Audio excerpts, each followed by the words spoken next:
A day in the life as a teacherpreneur mom of 3 na lumalaban sa buhay kahit walang kalaban, ganun.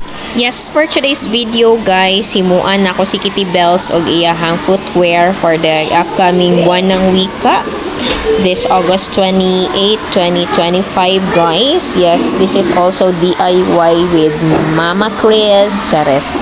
Yes guys, para mag-match po sa iyahang outfit. Mao man ni amo ang concept. So gihimuan gyud na ako siya pinaabtik na mugna anay lang guys. So with all the lace and the banig-banig.